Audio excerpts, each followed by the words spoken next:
la khaufun alaihim walahum yahzanun. Mereka tidak akan mengalami ketakutan baik kehidupan dunia maupun kehidupan akhir. Bahkan para malaikat itu mengatakan ke wali-wali, nahnu awliyaukum fil hayatid dunya wa fil akhir. Kita ini teman kamu, saudara kamu, mitra kamu. Terus cara berpikir niku udan niku rahmat. Terus termasuk tobat sing sah. Niku dawuh Imam Ghazali kon adus nganggo banyu udan sing ceblok langsung. Mergo nak liwat kenteng kadang kentenge iku hasil sumbangan proposal. Terus pun sing langsung mawon, sing liwat plastik pun mboten mandi niku. Mboten mandi niku sing niku mau sama niku. Terus dulu di antara syarat tobat niku dawuh Imam Ghazali niku adus udan sing perawan, maksudnya sing asli ceblok saking putih langit niku langsung sampean ombe. Nak tepak nggih tobat, nak mboten tepak nggih lara niku. Kenapa sholat itu lebih indah ketimbang nikmatal wiqo misalnya, nikmatnya hubungan biologis? Jawabnya ulama itu gini, lucu jawabannya sederhana. Nikmatnya kamu punya anak itu apa? Jawabnya ulama itu lucu. Kalau sakit dia sembuh, kalau hilang dia datang. Saya ulang lagi ya, kalau sakit dia sembuh, kalau hilang dia datang. Sekarang orang tua yang punya anak sakit koma di UGD atau di emergency, itu senangnya tuh mengalahkan kesenangan apa saja. Kira-kira orang yang berhubungan intim atau yang hubungan biologis dengan orang yang sedang anaknya sembuh dari koma, senangnya senang mana? Senang yang melihat anaknya sembuh dari koma. Senikmat apapun hubungan biologis, senang anaknya yang hilang ketemu. Nah, kalau anak ketemu saja orang seseneng itu, apalagi kita di surga ketemu zat yang lama kita sembah, yang lama kita rindukan, yang lama kita rindu, kemudian ketemu di surga, maka tidak ada artinya surga tanpa melihat Allah Subhanahu wa ta'ala. Memang harus dijelaskan secara rohani. Akhirnya orang ngerti bahwa nikmat tertinggi di surga adalah melihat Allah Subhanahu wa ta'ala. Karena kalau anak-anak muda mungkin protes, ya enggak, ya enak kumpul sama widadari gini-gini. Oh itu kan yang trauma bojone jelek gitu. Oh itu yang bojone jelek mesti kesusu masuk surga karena itu sudah jelek, cerewet, nggak mati-mati kan gitu. Terus dia ingin masuk surga mesti niatnya welek, mesti pikiran pertama itu kumpul bidadari. Tapi ada ulama yang bikin analogi tadi, misalnya istri kamu cantik, kemudian anak kamu sakit, koma. Hubungan dengan istri sama dengar berita anak kamu sembuh, seneng mana? Seneng anak sembuh. Sama anak yang hilang, seneng mana? Anak yang hilang ketemu. Maka terus ulama bisa menjelaskan itu. Kalau orang ketemu anaknya seseneng itu, apalagi ini ketemu Tuhannya yang bertahun-tahun disembah, kemudian tidak pernah melihat. Di surga itu nanti kita melihat Allah Subhanahu. Makanya Allah begitu bangganya mempromosikan surga. Surga itu apa? Surga itu wujuhu yauma idzin nadhirah ila rabbiha nadhirah, yaitu wajah-wajah berseri-seri dan melihat.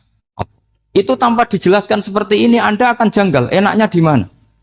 Tapi setelah dijelaskan detail gini oleh ulama, maka kita akan tahu an-ni'matul uzma sing enggak ada perbandingannya adalah nikmat masuk apa? Surga karena melihat Allah Subhanahu wa ta'ala. Ya jadi saya berkali-kali pokoknya minta sekali, hadil umat harus umat yang rasional, terutama dalam mengemban tauhid. Karena tauhid ini yang disebut kalimah. Sampai Allah mengistilahkan kepada Nabi Ibrahim itu waja'alaha kalimatam baqiyatan fi aqibi. Kalimat tauhid adalah kalimat yang akan abadi di anak cucunya Nabi Ibrahim. Baik anak cucu yang karena gen mau anak cucu yang karena sebab, yaitu santri dengan kiai. Dan itu caranya gimana? Umat Islam jangan berhenti belajar mantek. Makanya di MGS, di Qudsiah, di TBS semua pondok pasti ngajarkan mantek, di Bendan, ilmu logika. Itu tadi, kalau kamu tidak bisa menemukan tauhid dengan cara tadi, dengan cara al-alam mutaghayyir wa kullu mutaghayyir hadis la budda min bukhtis, paling tidak pakai ilmu yang dilakukan Rasulullah SAW. Itu masyhur itu. Saya sering cerita di mana-mana. Ada orang namanya Jubair bin Mut'im, Muhammad bin Jubair bin Mut'im. Itu dulu dia kafir. Dia orang pinter sampai dipasrai jadi negosiator untuk mengurus tawanan perang Badar yang ditawan Rasulullah SAW. ketika datang di Medina, delalah pas maghrib. Nabi baca wattur wa kitabim mastur.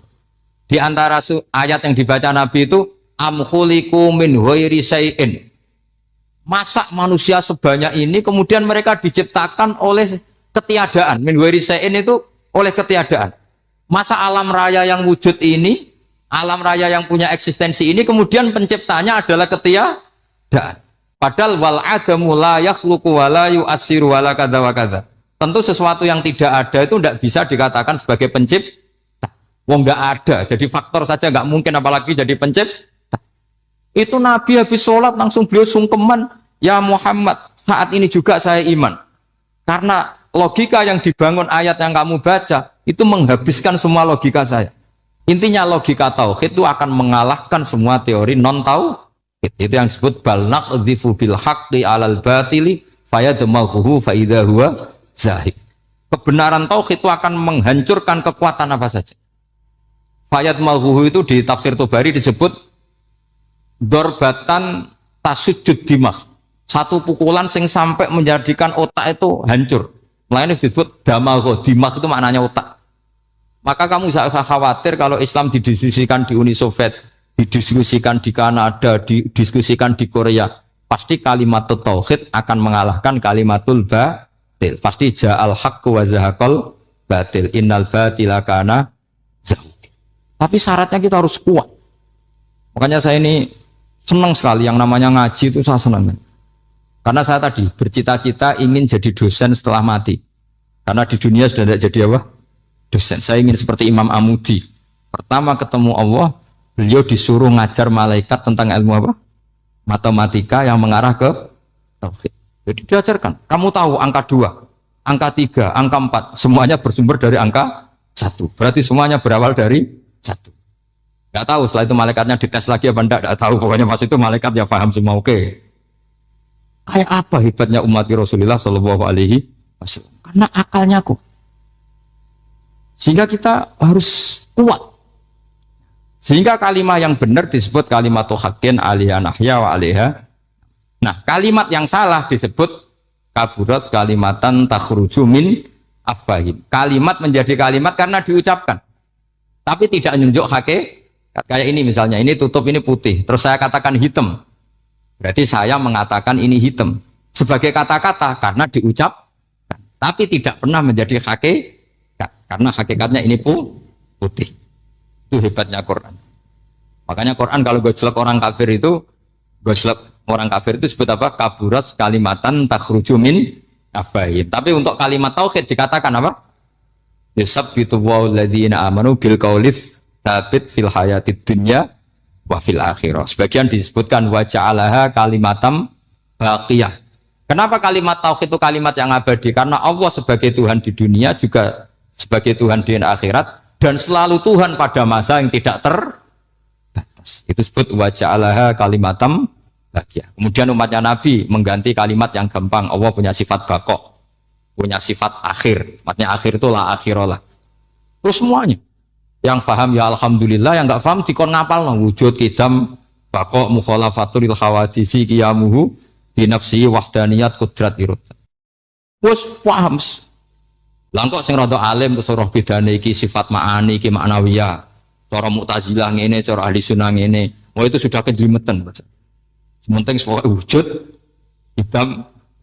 Nah, kenapa pertama yang disebut wujud? Karena yang membedakan kita dengan paham ateisme itu ya sifat wujud, yaitu mereka mengatakan alam raya ini dimulai dari ketiadaan. Wah itu akal mana saja itu nggak bisa nerima, masa ketiadaan menciptakan sesuatu yang ada.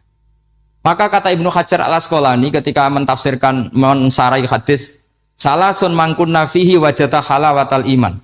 3 hal ini kalau kamu faham maka menemukan manisnya iman. Manis itu enak. Terus kata Ibnu Hajar al-Asqalani, saya masih ingat betul dalam sarahnya Fathul Bari, wa yusamma inda ahlil aql, misalnya al-iltizat al-aqli. Agama ini mengajarkan kenyamanan cara berpikir. Coba kalau sampean seorang doktor atau seorang profesor atau seorang pinter, kemudian kamu dipaksa mengimani bahwa alam ini diciptakan oleh ketiadaan, itu bisa tidur enggak? Oh, enggak bisa tidur. Sampean misalnya orang pinter, dididik di kampus atau dididik di pondok, alam ini yang wujud, yang menciptakan itu sesuatu yang tidak wujud. Kamu bisa tidur enggak kira-kira? Ini guru apa? Ini sarap ini. Mosok hadil maujudat khalaqahal adam. Sesuatu yang wujud diciptakan ketika. Tapi agama ini membawa sesuatu yang menyenangkan untuk akal. Yaitu hadhil maujudat khalaqaha wajibul wujud. Maujudat yang wujud ini diciptakan super maujud. Yaitu oleh bahasa pondok disebut wajibul wujud. Kan terus seneng. Wajar dong kalau sesuatu yang ada diciptakan oleh yang ada. Lah tentu ada pencipta, terus ada super, disebut wajibul wujud. Kan terus enak. Nah, itu kata Ibnu Hajar al-Asqalani disebut wajadah halawatal iman. Sehingga kita tidak usah khawatir. Makanya saya itu termasuk orang yang nggak khawatir. Apapun rusaknya dunia ini, kacaunya dunia ini akan kalah dengan kalimatut tauhid. Karena kalimat ini ketemu apa saja pasti menghancurkan. Yaitu disebut bal naqdhifu bil haqqi 'alal batil fayadmaghuhu fa idza huwa zahid. Kalimat hak ini akan menabrak apa saja. Dan yang ditabrak pasti hancur.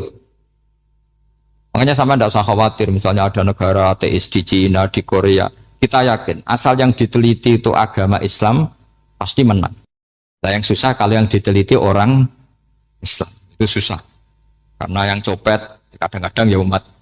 Apalagi di negara mayoritas muslim, nanti copetnya, premannya, koruptornya, semuanya beragama Islam. Makanya kita hanya punya pilihan dua itu, umat Islam dan Islam yang kumat itu dok.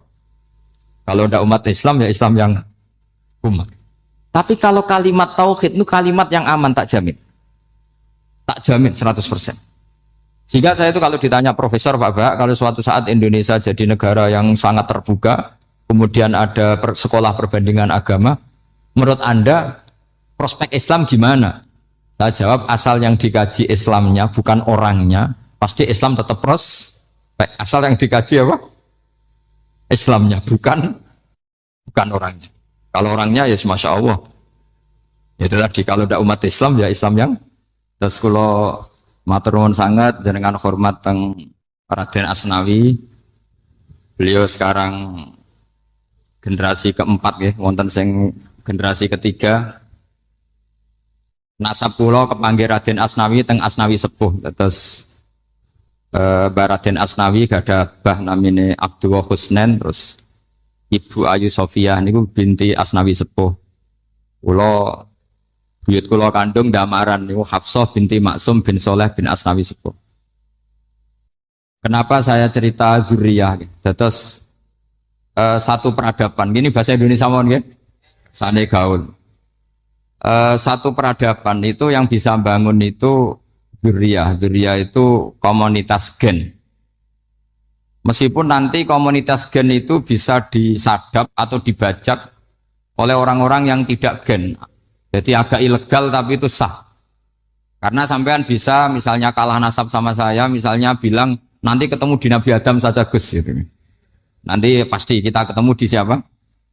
Nabi Adam. Terus kedua, kekalahan nasab itu udah abadi karena nanti setelah jenengan ditanya di kuburan, bapak kamu siapa? Itu disuruh jawab Nabi siapa? Ibrahim. Terus kekalahan nasab sampean nanti berakhir di kuburan karena nanti dijawab siapa bapak kamu? Disuruh jawab siapa? Nabi Ibrahim. Jadi yang punya bapak Karmen apa itu sudah selesai, sudah nggak dipakai lagi. Nanti pakai siapa? Nabi siapa? Ibrahim. Nah, kenapa saya cerita bahwa nasab gen itu akan disatukan oleh satu visi ilmiah yang objektif. Gini ku dawe Nabi Yusuf, wattaba'tu millata abai Ibrahim wa Ishaq wa Yaqub. Terus dawe Nabi Yusuf, maka nalana an nusyrika billahi min syai.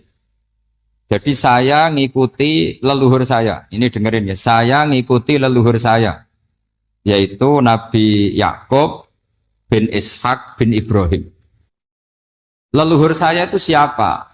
Maka nalana an nusyrika billahi min syai, yaitu keluarga besar yang tidak pernah melakukan kemusyrikan. Ya, keluarga besar kami punya tradisi tidak pernah melakukan kemusyrikan. Dan bahkan itu dibahasakan Tidak mungkin kita ini melakukan kemusyrikan. Maka nalana itu kira-kira kalau bahasa Indonesia itu kita ini tidak mungkin melakukan kemusyrikan.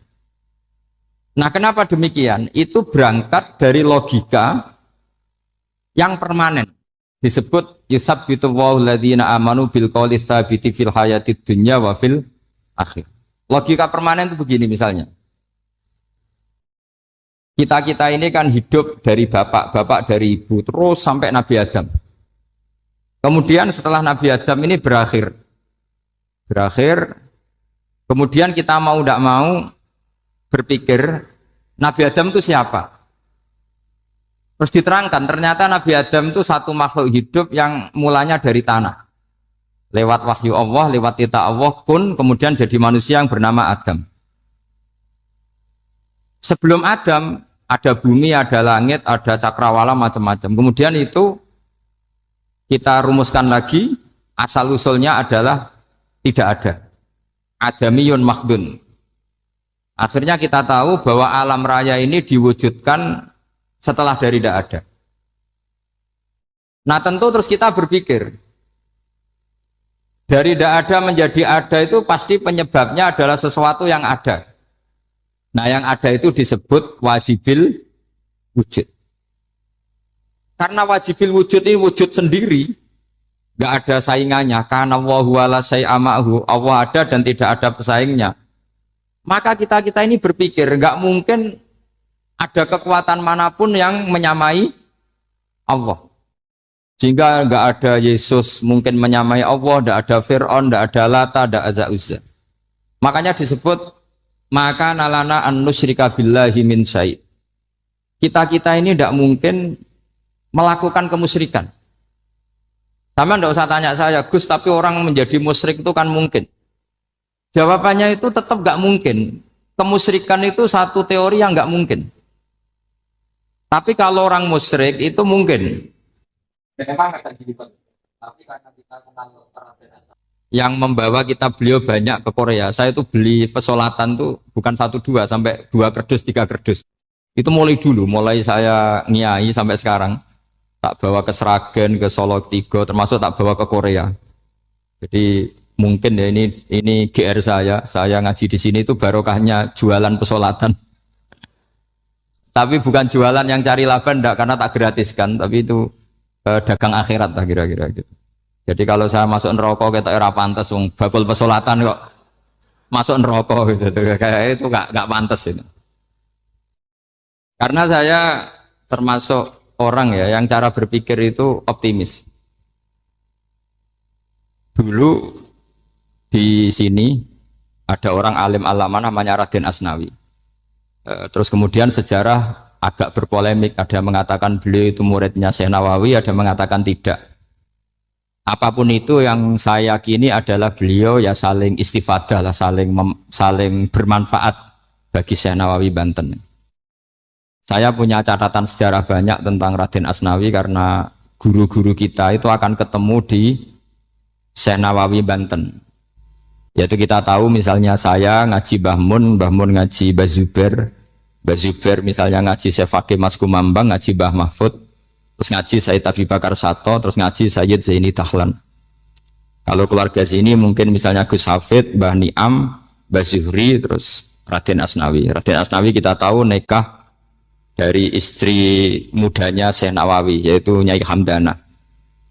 Saya sering diceritani Mbah Mun, terus Nyai Hamdana punya anak yang namanya Zuhriyah dari Syekh Nawawi. Kemudian setelah dinikahi Raden Asnawi punya anak namanya Zuhri, Minan, Niam, terus sampai ke Gus Hafid itu, Hafid bin Niam. Kenapa saya cerita ini? Karena kealiman itu adalah sesuatu yang dibanggakan Allah. Imam Amudi itu ulama ahli matematika. Jadi ada ulama itu ahli matematika. Dia nggak pernah ngajarkan pesolatan, zakat, sholat, tapi dia ngajar matematika. Kemudian dari matematika itu beliau menjadi ahli tauhid. Sehingga nanti Mungkar Nakir itu nggak akan tanya dia marabbuka wa manabuka, karena dia punya rencana. Yang ngajar tauhid itu saya, kata. Jadi kalau dia akan marabbuka, pangeran kamu itu siapa? Malaikat malah dilawan. Kamu pernah ngajar tauhid? Saya ini guru tauhid.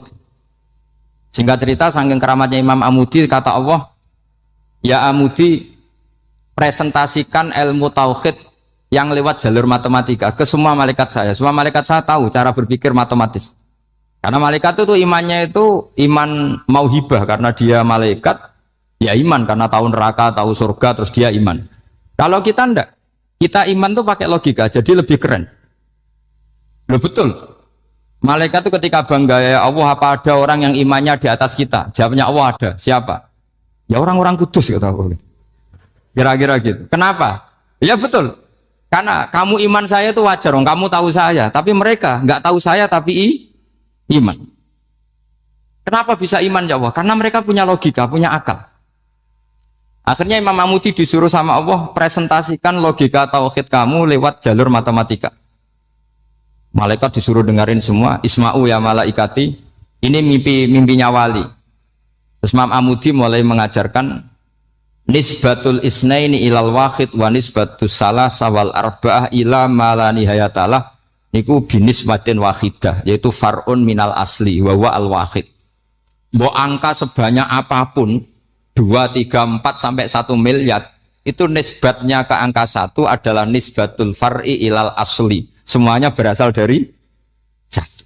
Maka hadhil awalim atau hadal alam ila ma la nihayatalahu, tetap semuanya ini cabang dari satu, yaitu wujud dari satu, yaitu Allah Subhanahu wa ta'ala. Sehingga semenjak itu ditiru sekian ulama. Akhirnya malaikatnya mantuk karena kepastian kalau Allah satu yang diyakini malaikat itu sepasti logika yang dibangun orang-orang manusia ini, padahal tidak ngerti Allah Subhanahu wa ta'ala karena pakai akal. Sehingga di pondok itu orang harus ngerti mantek. Orang mantek itu ilmu yang jelimet tapi menyenangkan. Biasanya sing sinau ambek rokokan, sawangannya kayak filosof. Jadi paling kan agak paham dia alasan. Penting nikmati rokok, tapi pikir nikmati pemikirannya, ternyata nikmati rokok. Kayak kemarin saya datang ke resepsinya Gus Agil, saya itu tertawa terus karena dengerin Habib Mutahar. Saya membaca bahayanya rokok. Setelah tahu bahayanya, saya berhenti membaca. Tak pikir itu kan setelah tahu bahayanya saya berhenti merokok. Ternyata enggak. Saya baca bahayanya apa? Merokok. Setelah saya baca, maka saya berhenti membaca. Gitu. Bukan berhenti merokok. Itu ilmu kelas tinggi seperti itu harus mantap. Pernah beliau ditegur dokter, Beb, kalau rokok terus nanti mati. Tenang saja, saya masih bawa korek. Dikira itu kan orangnya yang mati, ternyata beliau enteng saja. Santai aja dok, saya masih bawa korek. Jadi saya bukan nyarankan santai rokok, tapi orang rokok itu memang punya logikanya sendiri. Kalau Banafek Hajen itu masih pernah bahas saya juga. Karena Banafek juga turunan Mbak Mutamakin. Hak, rokok itu haram tau ora? Nak cara kula darani haram sebudi bah. Lah iya, nak haram ya bener aku. Mulane tak obong, barang haram apike diobong. Jadi saya tuh saya sama orang-orang sepuh itu tidak pernah menang. Jadi apa ya? Mereka itu orang yang sudah lama gimana ya? Mau dikatakan bulat itu ya, tapi memang nggak pernah kalah mereka. Ada satu kiai, masih misananya Mbak Nafek. Ini rokok 2 katanya. Bagi yang nggak ngerokok berarti membiarkan 2 haram masih. Bagi yang merokok berarti mengurangi haram. Kalah lagi ya. Jadi saya tuh pernah dibully 2 mbah saya. Karena 2 mbah saya ini rokok semua. Akhirnya saya sing nom ngalah gitu. Karena saya tidak mungkin bilang sing waras ngalah karena kalah sepuh gitu. Jadi ya sudah, mau tidak mau harus bilang sing nom. Tapi yang penting itu kita mendengar. Jadi ternyata sepinter-pinternya kita itu mesti kalah pinter sama yang sepuh-sepuh itu. Jadi kalau tahu bahayanya rokok lewat membaca ya harus berhenti merokok. Berhenti membaca katanya. Nah malaikat ini cerita lagi malaikat. Saya memang dari awal niat hormat Raden Asnawi karena buyut-buyut beliau itu ketemu di buyut saya. Saya ini turunan Mbak Asnawi sepuh. Terus cuma buyut saya itu nikah Lasem, terus saya keceluk cucunya keluarga Lasem. Sebetulnya saya juga cucu Kudus. Tapi terus alhamdulillah sekarang kembali karena buyut saya menyuruh saya ngajar di Damaran, terus sampai sekarang saya ngajar di Damaran. Jadi buyut saya itu masih lahir di Damaran. Namanya Mbak Hafsah, itu Hamsah binti Maksum bin Soleh bin Asnawi Sepuh. Sama seperti nasab di sini Raden Asnawi, Mbak Abdul Husnan, terus Nyai Ayu Sofiyah, terus Mbak Raden Asnawi. Saya mau cerita, jadi ilmu itu lebih keren kita. Sehingga Rasulullah SAW pernah ngendikan, saya ini rindu sekali li ikhwani, kata Nabi itu ikhwani. Kata sahabat bilang, alasna ikhwanaka ya Rasulullah, bukankah kita ini saudara kamu, saudara engkau ya Rasulullah? Tidak, antum ashabi, kamu itu sahabat saya. Siapa teman-teman kamu itu ya Rasulullah? Yaitu kaumun yang tidak melihat saya, kemudian iman kepada saya. Jadi mereka seperti kita semua di Kudus ini tidak melihat Rasulullah SAW, tapi iman sama Nabi. Dan ketika malaikat yubahi bikum malaika, Allah bangga dengan malaikatnya, membanggakan kita. Sampai malaikat tuh sentimen, kok bisa ya Allah? Ya karena tadi, kamu iman sama saya wajar. Karena kamu melihat surga, melihat neraka, melihat aras. Sementara orang Kudus coba ngelihat apa? Paling simpang 5. Apa simpang 7 itu? Tapi imannya gak kalah dengan malaikat. Kenapa gak kalah? Karena tadi, kita diajarkan bahwa nisbatul isnaini wassalasah wal arba'ah ila ma la nihayatalaha itu sama-sama nisbatul far'i ilal asli. Tetap yang asli adalah angka 1. Jadi nggak mungkin aslu hadhil asya nggak dari Allah itu, nggak mungkin. Tetap dari zat yang satu. Kemudian tentu ini bukan nisbatul walad ilal walid, anak ke bapak tentu enggak, tapi nisbatul khaliq sama makhluk. Tapi apapun itu pasti satu. Sehingga Imam Amudi akhirnya masuk surga lewat jalur itu, tidak usah lewat pertanyaan man rabbuka wa man nabiyyuka. Kelasnya disuruh ngajar malaikat. Saya punya rencana jadi pengajar malaikat nanti itu kan. Jadi orang-orang Kudus yang dapat barokahnya Raden Asnawi nanti jangan mau kalau ditanya man rabbuka wa man nabiyyuka. Kelasnya itu harus apa? Jadi gurunya malaikat. Karena bapak kita Nabi Adam itu keren. Nabi Adam itu adalah orang yang disuruh Allah dipresentasikan, dibanggakan Allah di depan para malaikat. Ketika ada malaikat yang agak hasut, tapi itu tidak malaikat papan atas, malaikat yang kebanyakan. Itu kan agak gak terima Nabi Adam jadi apa? Khalifah. Sampai malaikat ini usul ataj'alu fiha mayufsidu fiha wasfikut. Makanya kalau saya protes sama malaikat itu malaikat yang ini, bukan Jibril sama Israel. Kalau protes Israel bahaya, bisa dihabisin. Saya pernah ditanya seorang kiai, Gus, ini kan gojlok malaikat kok berani? Ya karena malaikat yang jenis ini pernah gojlok Nabi siapa? Adam. Nggak percaya kalau Nabi Adam itu layak mimpin, sampai protes ataj'alu fiha mayyufsidu fiha wasfikut. Tapi apa yang terjadi? Allah mengajarkan satu ilmu di Nabi Adam, kemudian disuruh meresentasikan.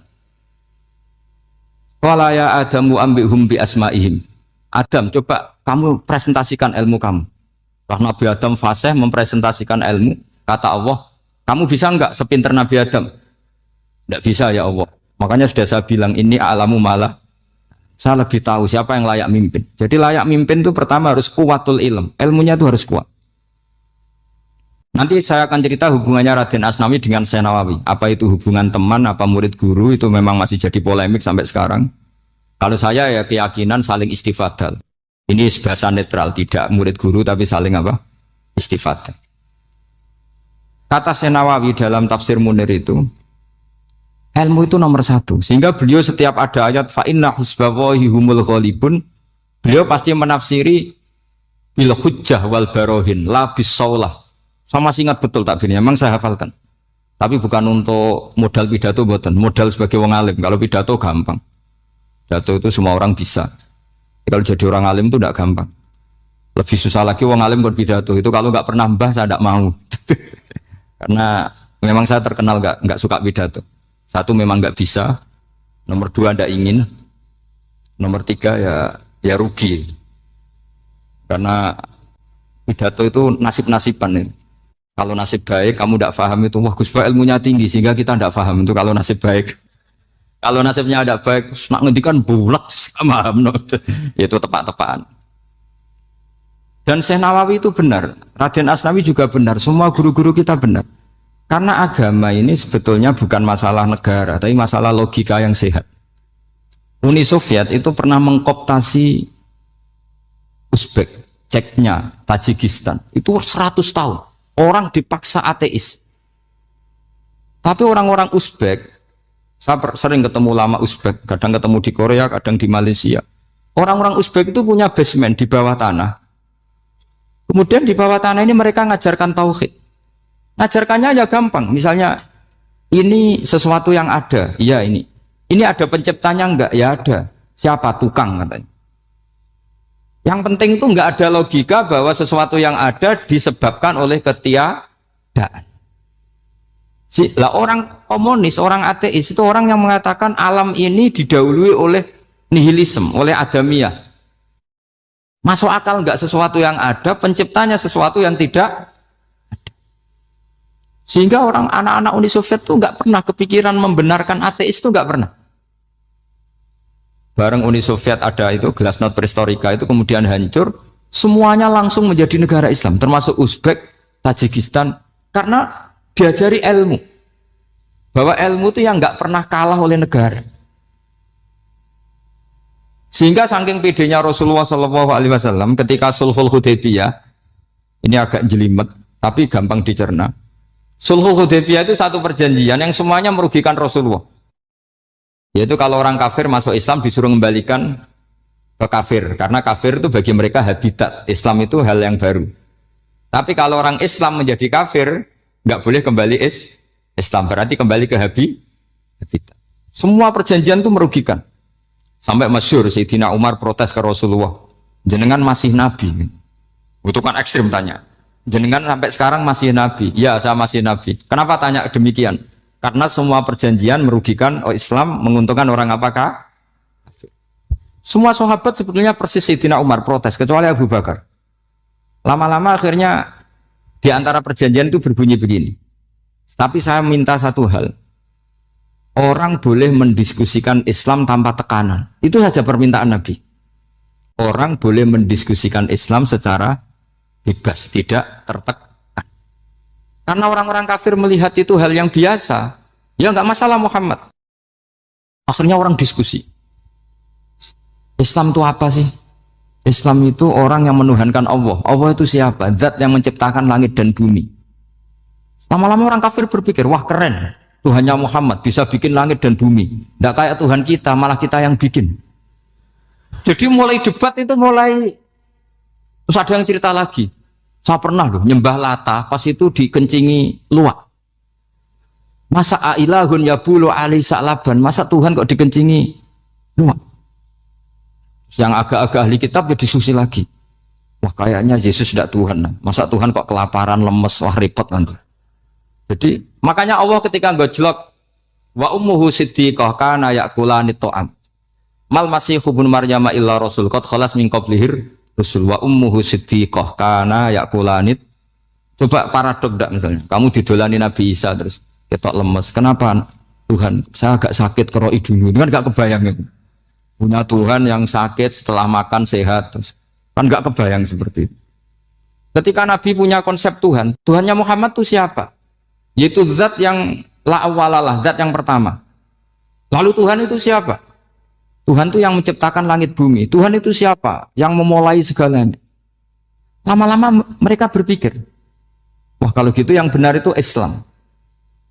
Maka kata Imam Zuhri, Syihabuddin Az-Zuhri, famaka nafathun fil islami a'zoma min sulhil Hudaybiyah. Innamaka nasu yatafaduluna fil hadis wal munaza'ah. Semua teks riwayat itu ada kata wal munaza'ah. Orang bebas ngomong dan berdebat. Munaza'ah itu berdebat. Terus akhirnya falam yatakallam ahadun bil islami yaqilu syai'an illa dakhala fihi. Kemudian setelah berdebat dan mereka tahu Islam pasti akhirnya masuk. Dan itu yang sekarang terjadi di dunia. Makanya saya pernah ditanya seorang profesor, Gus, kalau di Jogja ada sekolah perbandingan agama menurut Anda gimana? Asal itu tentang agama enggak apa-apa. Tapi kalau yang dibandingkan umat Islam itu jangan. Karena nanti kalau di Indonesia kira-kira yang copet itu ditanya agamanya juga Islam, yang koruptor juga Islam. Jadi kalau yang dikaji Islamnya nggak apa-apa, tapi orangnya jangan kata saya. Karena yang bulat ya banyak, yang nggak sholat ya banyak. Tapi kalau Islamnya saja, misalnya adu konsep tentang Tuhan. Masyhur kita mungkin banyak yang melihat itu debatnya Stanley Fischer sama Ahmad Didat itu. Tuhan kamu siapa ini itu sama Didat cerita Tuhan saya itu lam yalid walam yulad walam yakul lahu kufuwan. Itu spontan ada seorang mahasiswi bilang sepertinya Tuhan Anda lebih menarik kan? Karena Tuhan Anda yang menciptakan langit bumi, yang Tuhan ini kok lahirnya sudah di bumi, masa lahir-lahir langsung jadi Tuhan. Jadi akhirnya falam yatakallam ahadun bil Islam yaqilu syai'an illa dakhala fihi. Sehingga agama ini apa? Agama itu adalah kalimat tauhid. Kalimat itu apa? Logika yang terbangun. Nah, ketika logika itu terbangun maka disebut yusabbitu Allahu alladzina amanu bil qaulis tsabit fil hayatid dunya wa fil akhirah. Allah itu akan menetapkan satu kaul, satu presentasi ilmiah atau satu kesimpulan ilmiah. Yang kesimpulan itu nyata benarnya. Dan ini akan nyata terus baik di kehidupan dunia maupun kehidupan apa? Seperti Allah sebagai Tuhan. Itu akan nyata terus. Di dunia Allah ya Tuhan, nanti di akhirat juga Tuhan. Tapi Tuhan selain Allah, maka menjadi Tuhan ini nunggu ada yang menuhankan. Misalnya Fir'aun, itu jadi Tuhan karena ada yang menuhankan. Sekali dia mati, dia sudah aset wisata, bukan Tuhan lagi. Makanya gejolokannya orang ulama Arab, kalau ketemu ulama Mesir, kalau gejolokan itu lucu. Orang Arab, ada Abu Jahal, Abu Lahab, penggaweane ngusir Nabi. Gitu. Itu gejolokannya ulama Mesir. Kata ulama Arab, kamu gayanya benci Fir'aun, tapi rizki kamu dari wisata melihat Fir'aun. Itu gejolokan. Gejolokannya ulama Arab sama ulama Mesir. Sehingga agama ini mengajarkan apa? Satu kalimat. Makanya kamu harus belajar mantek. Dulu Raden Asnawi ya pengajar mantek. Dulu buyut saya di sini Mbah Fauzan, abahnya Mbah Pah itu, mbahnya itu juga pengajar mantek. Karena di antara yang diceritakan Allah itu wa ja'alaha kalimatam baqiyatan fi aqibih. Tugas utama Nabi Ibrahim adalah menjadikan satu logika. Kalimah itu logika. Itu menjadi logika yang abadi. Baqiyah itu abadi. Fi aqibih di anak turunnya Nabi Ibrahim. Misalnya begini, saya beri contoh ya. Misalnya saya mengatakan teh ini hitam, itu menjadi kalimah karena diucapkan, tapi tidak menunjuk hakikat karena tehnya berwarna apa? Kuning. Sehingga Quran kalau menyalahkan orang kafir itu ngendikannya kaburas kalimatan takhruju min afwahihim. Omongannya orang kafir itu menjadi kalimat karena diucapkan dari mulutnya. Kenapa menjadi kalimat? Karena diucapkan tapi tidak menunjuk hakikat. Seperti orang mengatakan 2 ditambah 2 itu 10. Itu kalimat, tapi kalimat yang salah. Karena tidak menunjuk hakikat. Seperti orang kafir mengatakan Tuhan itu 3. Itu kalimat karena diucapkan, tapi tidak menunjuk hakikat. Tapi ketika seseorang mengatakan Allah itu Tuhan, Tuhan itu satu, itu disebut kalimatu haqqin 'alaiha nahya wa 'alaiha namut. Memiliki tahlilannya wa 'alaiha wa biha. Wa 'alaiha wa biha. Wa'alaiha ya ada yang tahlilan wa biha, itu nggak tahu sanatnya dari mana, pokoknya ada yang wa'alaiha, ada yang biha. Kenapa dikatakan kalimat tauhid? Karena kalimat yang dari kesimpulan berpikir. Dan agama ini dibawa Nabi Ibrahim itu untuk membawa kalimat tauhid. Ciri utama kalimat tadi, kamu yakin seyakin-yakinnya bahwa nisbatul snaini wassalasah wal arba'ah ila ma la nihayata laha itu kanisbatis nain ilal wahid, yaitu semuanya far'un minal asli, aslinya adalah wahid. Sehingga di kitab, saya pernah ngaji Mbah Mun, namanya kitab Al-Husunul Hamidiyah, itu dikarang oleh ulama-ulama sekarang, itu diajarkan di MGS. Ini mbah-mbahnya Gus Akil, pendirinya madrasah MGS. Itu ada gambarnya di situ. Di situ ada gambar piramida, ada gambar hewan, ada gambar pohon. Kata yang ngarang, gambar sedetail ini, sejelimet ini dimulai dari nuktah wahidah, tetap dimulai dari satu titik, dan ini disebut nuktatil wujud. Jadi bahwa orang kudus sebanyak ini tetap dimulai dari satu orang, yaitu Adam. Adam dimulai dari ketiadaan. Lalu siapa al-mujid? Pewujudnya siapa? Hanya Allah Subhanahu wa ta'ala. Sehingga ulama-ulama termasuk Syekh Nawawi itu paling suka ngendikan semua makna Quran dikumpulkan di Fatihah, Fatihah dikumpulkan di Bismillah, Bismillah dikumpulkan di Ba, karena di Ba itu ada titik nukdotil wujud, yaitu disingkat bi kana makana wa bi yakunu ma yakun. Karena saya, kata Allah, semuanya akan ada, dan karena saya yang enggak ada semuanya suatu saat disebut nukdotil wujud. Nah, kita meyakini kalau Allah satu itu seyakin-yakinnya, karena nggak mungkin angka nggak dimulai dari angka satu. Begitu juga gambar seapapun jilumete. Misalnya sampean gambar zaman saya kecil, gambar paling favorit itu apa, kambing bertarung. Itu gambarnya kan susah. Daripada gambar kambing bertarung susah terus dibikin kotak saja, tembok. Kalau tanya gurunya, gambarnya mana? Di belakang tembok, Bu. Ini itu dulu saya diwarai anak-anak nakal ya. Jadi semua satu gambar itu disuruh gambar harimau, yang satu disuruh gambar kambing bentrok, yang satu disuruh gambar matahari, semuanya kotak semua. Ini itu Bu, gambarnya di belakang apa? Tembok. Maka nggak kelihatan kata sih. Jadi gurunya kalah cerdas. Dan guru itu sebenarnya nggak pernah menang, karena murid itu lebih pinter. Itu teman saya dulu kalau ngaji itu, kalau tes itu ngerpek baca. Gurunya marah, kamu tes kok baca? Enggak ngerpek Bu, ini belajar di kelas. Katanya belajar kapan saja, di mana saja. Acuh. Jadi apa ya, orang itu kadang yang salah itu lebih masuk akal kadang-kadang ini. Saya teruskan ya supaya ini dapat barokahnya Raden apa? Asnan. Saya mohon sekali ya, kalimatul haqqin itu harus kamu jaga. Caranya jaga ya tadi. Kalau kamu tidak bisa ilmu mantek, misalnya al-alam mutaghayyir wa kullu mutaghayyir hadis la budda min muhdits, itu kan jelimetan. Pakai saja teori umum bahwa gambar apapun jelimetnya itu dimulai dari satu titik. Karena nggak dimulai dari satu titik. Maka alam apapun jumlahnya nggak terhingga, tetap dimulai dari al-wahidul qahar, yaitu satu titik. Yaitu dalam konteks tauhid tentu itu Allah Subhanahu wa ta'ala. Sehingga Nabi Ibrahim itu orang paling sukses bikin waja'alaha kalimatam baqiyatan fi aqibi. Terus Nabi Muhammad begitu, sahabat gitu, sampai kita sekarang diajari ilmu mantek. Ilmu mantek itu logika yang nggak terbantahkan. Karena mau tidak mau. Kata Imam Syafi'i, fa innal uqula muttarratun ila qabulil haq, karena akal akan dipaksa menerima kebenaran. Dan itu yang terjadi di Uni Soviet.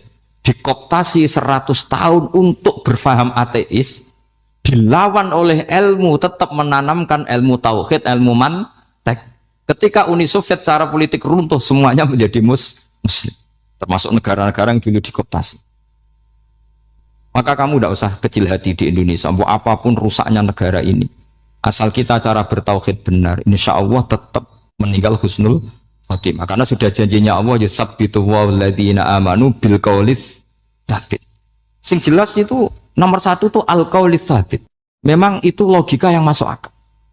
Jadi jangan kira semua orang ditanya marrob, bukan, ndak. Banyak ulama yang nggak ditanya, masyhur itu dalam cerita keramat-keramat. Ada guru tauhid ngajarin tauhid. Setelah ditanya mungkar nakir, Imam Malik datang. Kamu nanya ini, man rabbuka man nabiyuka, kamu tahu ini guru Ummul Barohin yang tukang ngaji tauhid. Guru tauhid kok ditanya apa? Malaikatnya nggak jadi tanya. Dan saya percaya cerita-cerita seperti itu karena secara umum itu ala inna auliya Allahi la khaufun alaihim walahum yahzanun lahumul busyra fil hayatid dunya wa fil akhir. Artinya kalau wali itu kok ditanya mungkar nakir berarti ngalami ketakutan. Karena di situ kan digambarkan mungkar nakir itu sewangar, bawa godam. Kalau yang tanya nggak bisa dipukul sampai ajur sak walang-walang. Pokoknya ceritanya kan seru seperti itu. Berarti kalau betul begitu terus ayat la khaufun alaihim walahum yahzanun kayak apa? Makanya dalam kitab Nashihul Ibad itu ada cerita ini. Sampean boleh nggak sependapat dengan saya, tapi semoga nasib sampean nanti digebuki malaikat. Karena orang itu akan mengalami seperti yang dirasakan. Ana indadzoni abdi, saya tidak bayangkan akan mengalami itu. Makanya saya ini ngajar tauhid terus. Paling tidak kalau ditanya marabbuka man nabiyuka, sampean tahu profesi saya ini pengajar tauhid. Dan biji saya 9. Dulu saya di MGS, kalau ada teman bijinya tauhid kok 4, segala ahli swarga, tauhidnya jeblok. Dari kalau bijinya 4 segala ahli swarga, tauhidnya apa? Jeblok. Tapi yang bijinya 9, ahli swarga, tauhidnya itu, saya dulu bijinya 9. Terus 9 terus sampai tamat. Karena nggak ada biji 10. Karena kalau 10 itu kan terlalu sempurna, nggak baik lah manusia kok sempurna gitu. Jadi sudah 9 aja kan. Tapi sebetulnya pantasnya ya dapat 10. Bemergo saake, bemergo tenan enggak tahu saya. Di Nashihul Ibad itu ada cerita gini dan saya percaya itu. Di sarahnya itu. juga di Sarah apa itu yang di Sarah Isen Nawawi itu. Pokoknya saya kalau ingat Raden Asnawi pasti ingat Senawawi. Saya tidak memastikan apa murid guru apa saling istifadah, yang jelas itu teman dekat, teman fil ilm. Sayyidina Ali itu pernah minta kasaf sama Allah. Saya percaya tidak semua orang alami marbuka ditanya itu. Ya Allah, saya minta kasaf. Kasaf itu ngerti alam gaib. Ingin tahu Umar. Jadi diam-diam Sayyidina Ali itu ya mangkal sama Sayyidina. Wong kok keras ngon. Angger wong kok tahu disentak, jajal wani nyentak malaikat Tora, itu kata Sayyidina. Jadi dia minta kasaf karena kenangannya dia melihat Umar itu semua orang pernah disentak sama Sayyidina Umar itu. Sayyidina Ali minta kasaf, ya Allah saya ingin melihat Umar menghadapi mungkar nakir. Masih garangkah apa enggak? Itu dah, itu tidak. Minta kasaf. Pas kasaf beliau bangun dari kubur, duduk. Dilihat sama Sayyidina Ali ini ngalami kasaf. Sama ndak usah tanya. Enggak wali kok tanya, ya sudah pokoknya percaya aja. Akhirnya malaikat mungkar nakir datang. Itu di situ digambarkan matanya itu kalkidril mughalla, kayak apa itu panci yang dibakar. Wah, soal seru. Semua nang Sayyidina Ali. Baru ini kamu akan takut gitu. Tapi ternyata enggak. Umar bangkit disentak orang tua itu. Kamu tahu menghadapi siapa? Yang sopan.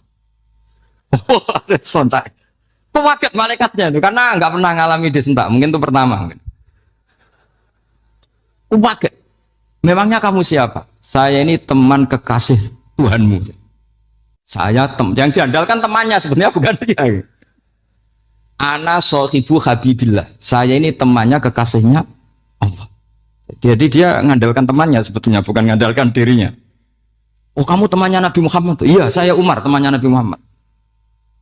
Kamu harus hormat sama temannya kekasih kamu. Terus mulai itu. Akhirnya matur Allah. Ya Allah, apakah prosedur seperti ini bisa dinego? Terus sama Allah. Oh iya katanya. Kamu kalau menghadapi kekasih saya jangan seperti itu katanya. Semenjak itu beliau sopan santun, dua mungkar nakir itu. Jadi ini berita gembira. Jadi sebetulnya itu enggak. Tapi kita ini kan enggak punya nyali nyentak mungkar nakir. Semoga dengan gelar kita doktor tafsir, doktor tauhid gitu, atau paling enggak guru kutsiyah tauhid gitu, atau siswa terbaik dalam materi tauhid. Itu harus kamu bawa status. Jadi sehingga nanti ini saya ranking 1 tauhid, masa masih ditanya marbuka waman nabi. Dan itu menurut saya sah. Sampean enggak usah protes takbirin di, susah usah takbiran. Pokoknya takbirnya adalah wali-wali itu la khaufun alaihim walahum. Yes, mereka tidak akan mengalami ketakutan baik kehidupan dunia maupun kehidupan akhir. Bahkan para malaikat itu mengatakan ke wali-wali nahnu auliyaukum fil hayatid dunya wa fil akhir. Kita ini teman kamu, saudara kamu, mitra kamu. Masa mitra kok nutui itu kan nggak fair. Dan menurut saya paling efektif itu apa? Kamu harus punya rumus tauhid kayak Imam Amudi menemukan Tuhan. Imam Amudi itu menemukan Allah itu lewat ilmu matematika. Dan itu Allah saking senengnya disuruh ngajari para malaikat.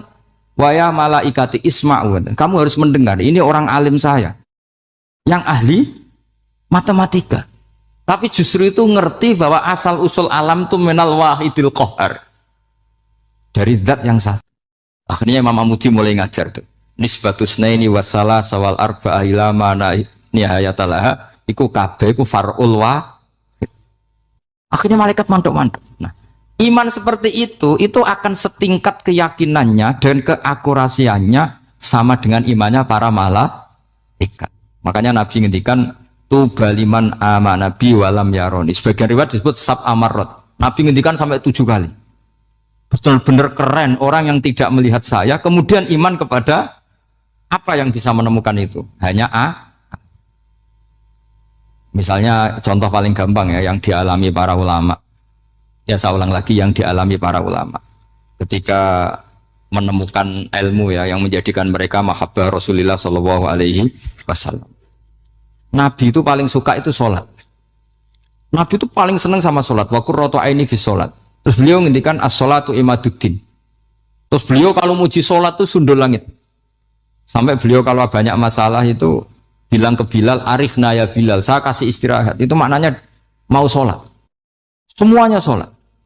Pertanyaannya adalah, apakah mungkin seorang raja yang ambisi jadi raja, kemudian yang dikampanyakan adalah orang supaya sholat? Tentu kalau Nabi seorang raja, beliau akan kampanye gimana? Narik upeti kayak apa, narik pajak kayak apa, biar Nabi kaya. Enggak. Nabi itu paling tersiksa kalau orang tidak sholat, tersiksa kalau orang tidak sujud.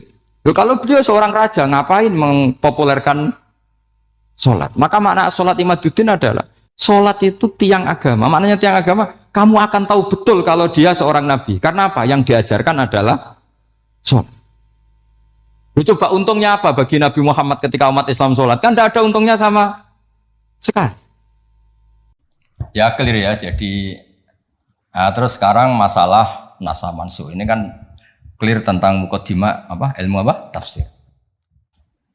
Nasa mansuh itu kelihatan datar tapi itu urgen sekali karena agama sebagai aturan ya atau solusi mau tidak mau kan bersentuhan dengan hukum sosial yang tidak akidah. Saya tadi sudah matur Pak Arsoyo, agama yang tidak akidah itu kan bersentuhan dengan hukum sosial. Kalau yang akidah jelas Allah itu satu, la ilaha illallah wahdahu la syarikalah. Kalau sosial, saking bersentuhan dengan sosialnya itu Pak Fathul Wahid, Imam Syafi'i itu punya istilah begini Pak Arso. Ketika Nabi misalnya sedekah atau zakat pakai kurma atau pakai susu kering misalnya, sedekah atau zakat, atau dulu ngamal pakai dinar. Pakai apa? Dinar. Itu langsung dianalisis kutil balad. Pokoknya makanan pokok zakat itu ngambil makanan pokok. Berarti di Indonesia pakai apa? Beras. Ketika Nabi sedekah pakai dinar, langsung dianalisis pakai saman, yaitu alat tukar atau uang yang sah. Jadi kamu tidak usah memaksakan mentang-mentang anut sunat Rasul, terus kamu makan kurma, terus bisa mencret. Terus mentang-mentang sunat Rasul, saya tidak pernah sedekah, karena sekarang nggak ada dinar. Nabi kan sedekahnya pakai dinar, medit ya alasan. Kalau mau kikir saja, tidak usah punya alasan. Lama-lama Pak Arso nggak jadi wakaf tanah, karena Nabi nggak pernah wakaf tanah di Sleman, wakafnya di Mekah. Oh ini kan tanahnya di Sleman. Lama-lama ada orang nggak sholat, Nabi sholatnya kan di Mekah, kita kan di Indonesia. Bisa rusak semua kalau ya pakai mersiskan sunnah Rasul. Itu ada analisis. Nah, itu juga yang menjadikan kenapa harus ada ulama usul fikih, orang yang bisa menganalisis. Apa bisa? Misalnya begini, saya beri contoh di bab haji. Nabi itu domisili di Medina, karena di Medina itu melewati Dzul Khulaifah yang sekarang disebut Bir Ali. Maka mikotnya Nabi ya dari Bir Ali. Tapi kalau orang Yaman ya dari Yalamlam, atau orang Indonesia rata-rata terbang lewat Yalamlam. Mungkin orang tertentu di kawasan Jirona ya Jirona. Ada yang dari Tanim, ada yang dari Juhfa. Jangan mentang-mentang kamu orang Indonesia ikut sunnah Rasul terus memaksakan dari Indonesia di atas Yalamlam mohon niat ihram. Enggak, saya nanti aja dari Birali. Nabi kan dari lama-lama enggak ada orang berani nampak di Sleman. Nabi kan hidupnya di Medina kok Sleman. Hadisnya mana? Ini panjang. Analisis itu penting supaya orang itu proporsional. Apa orang itu? Itu juga bagian dari ulumul Quran. Ulumul Quran. Sehingga kalau kamu nuruti persis, misalnya begini, saya pernah ditanya. Ini saya, Pak Arsoyo, Pak Fathul Wahid, kalau naik Innova atau naik mobil, kan mesti dungo, wis soleh lah, jadi tak alani mesti mergo wis soleh. Nang kowe lali numpak terus untuk gratis mangkat kabeh. Kalau yang soleh-soleh gini itu kan kalau naik ya subhanalladzi sakhkhara lana hadza wa ma kunna lahu mukrinin wa inna ila rabbina munqalibun. Itu jelas di Quran tuh wal khaila wal bighala wal hamir wal khaila wal bighala hamir. Jelas yang dicontohkan di situ ya kendaraan itu ya unta, khimar, kuda. Dan karena yang dikendarai itu hewan, dulu Allah membayangkan juga litas tahu ala duhuri, kamu naik di punggung hewan itu, sumatazkuru ni'mata rabbikum idastawaitum alaihi wa taqulu subhanalladzi sakhkhara lana hadza. Terus kamu sekarang naik pesawat, naik Innova, ini kan tidak kuda, ini kan tidak unta. Jadi gak usah doa itu, karena doa itu untuk apa? Naik kuda atau unta. Ya kacau semua kalau gitu. Makanya dibutuhkan ilmu namanya usul fikih. Usul fikih itu kira-kira analisis.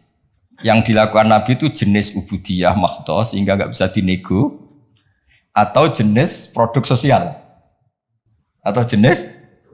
Nah, kalau produk sosial ya tadi sudah musyawarah sama Pak Arso tadi ya kontekstual atau kondisional namanya produk Nanti lama-lama gini, pakai mic jangan, Nabi dulu gak pernah pakai mic. Bid'ah itu. Ya, panjang nanti ceritanya. Panjang. Ya jadi seperti, nah, sekarang kembali ke nasab mansuh. Kenapa saya terangkan ini dulu? Karena begini, ada ayat yang berlawanan 180 derajat sekalipun. Kalau masih bisa dianalisis karena produk sosial, itu kategorinya tidak nasah mansuh. Kecuali sudah gak bisa dianalisis pakai analisis tadi. Misalnya begini Pak Arsoyo. Ada ayat itu qatiluhum, kalau ketemu musuh itu beranikan kamu berani perang, duel. Tapi ada ayat fa'fu anhum wasfah, abaikan saja, maafkan saja. Dan sama-sama pernah terjadi. Nabi, sahabat dulu dipakai bal-balan Abu Jahal di Mekah, enggak melakukan perlawanan.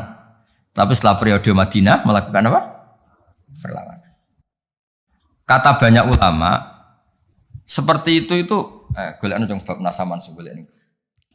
Seperti itu produk analisis. Ketika Nabi lemah dan jumlahnya baru 6, baru 10, kan nggak mungkin ada perintah boleh perang atau harus perang karena ini nggak realistis, apa?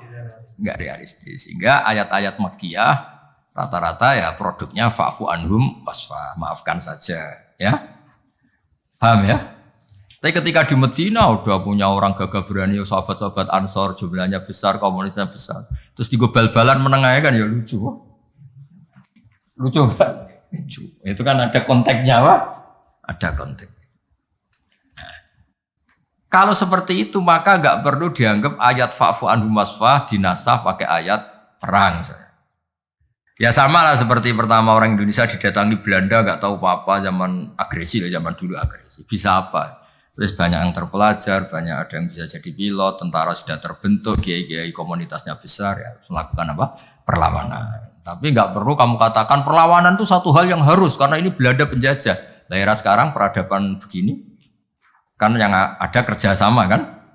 Tapi dulu karena mereka datangnya musuhi, ya kan itu kan urusan kondisi ya, ya kondisional, nggak bisa disamaratakan.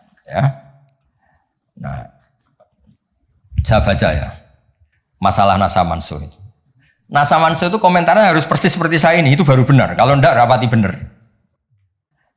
Ayat yang berlawanan tadi, jika konteksnya itu bisa dianalisis kondisional, maka masalahnya bukan nasa mansuh itu ralat hukum. Nah, kalau yang enggak kondisional kayak tadi, Nabi pernah menghadap Baitul Maqdis terus dipindah ke Ka'bah. Sampai sekarang ya harus Ka'bah.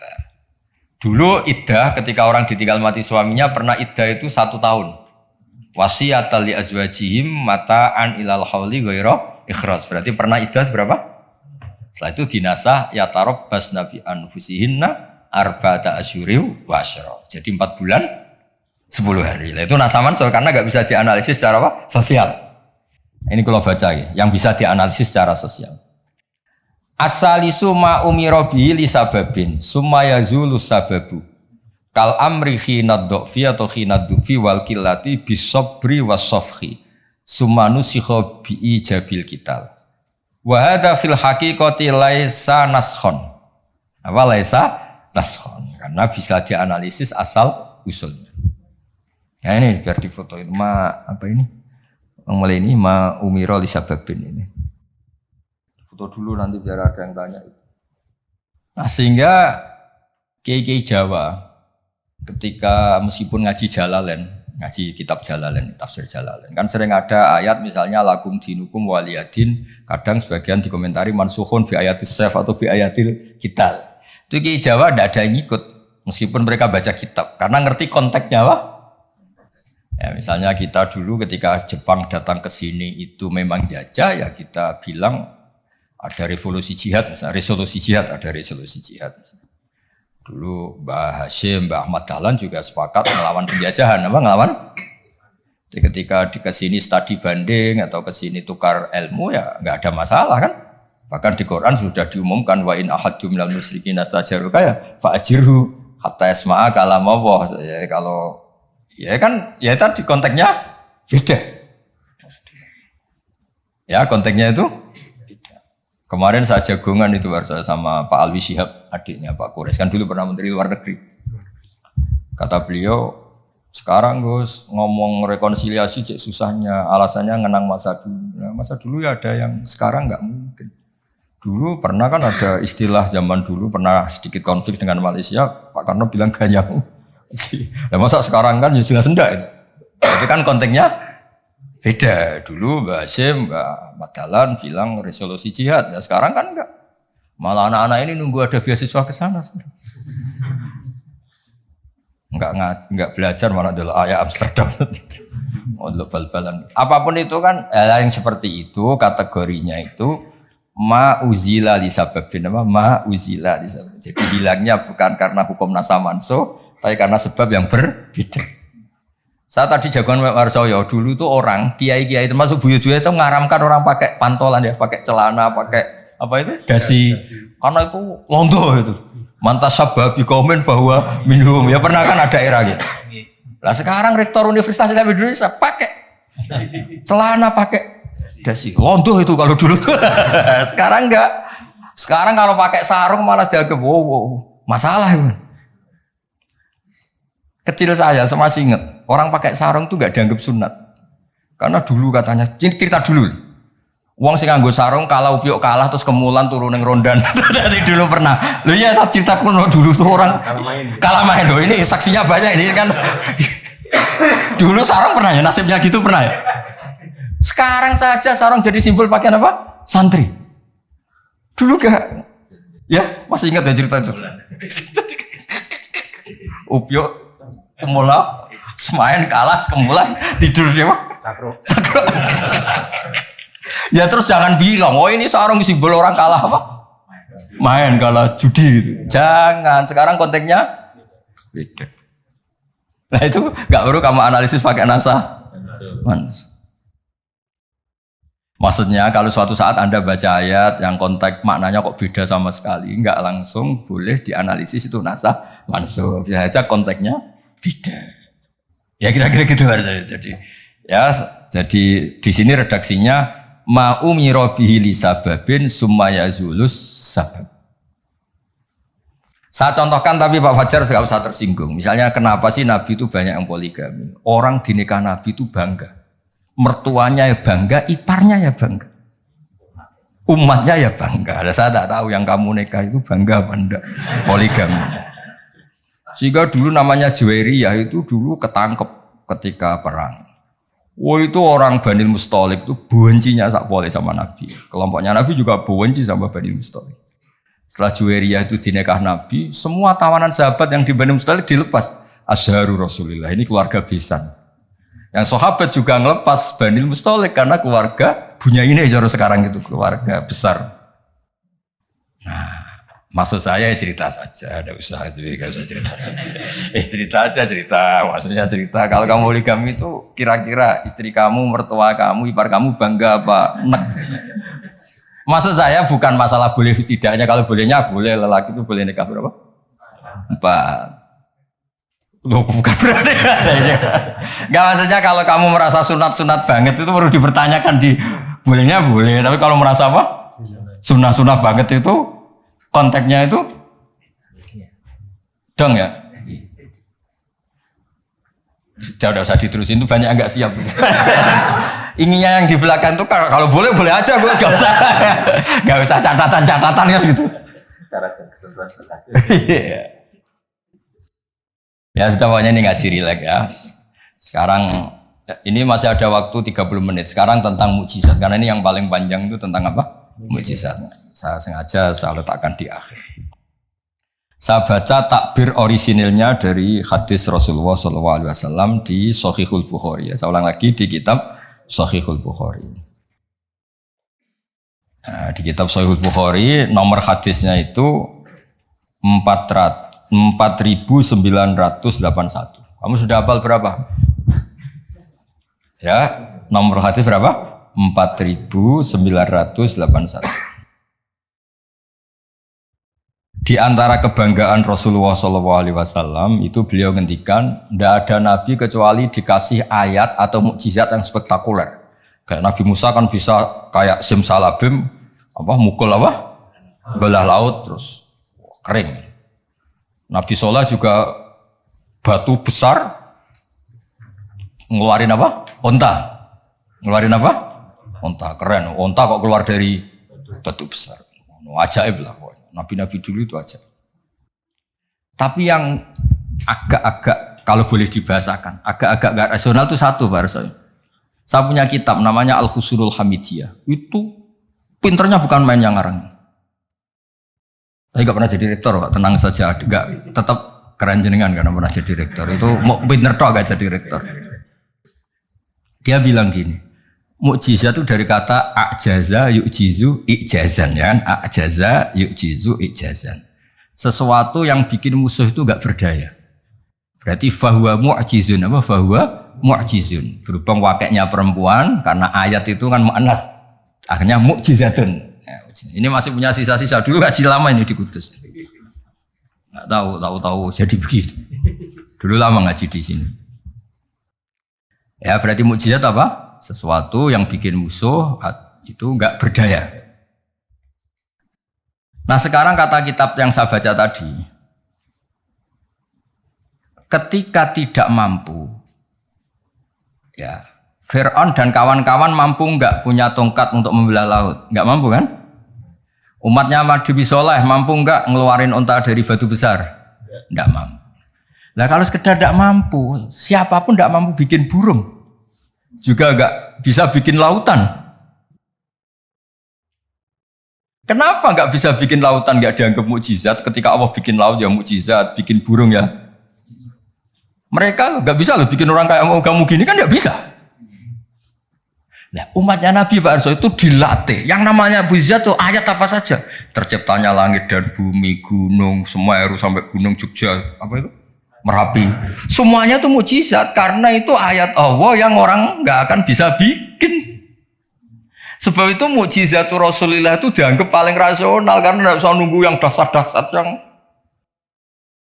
Jadi cara Nabi Muhammad kalau ketemu Nabi Musa gejolokannya kira-kira gini. Sa Musa mukjizat yang ngenteni ono ngono barang. Memangnya orang bisa bikin ayam, bikin pitik, bisa bikin nyamuk.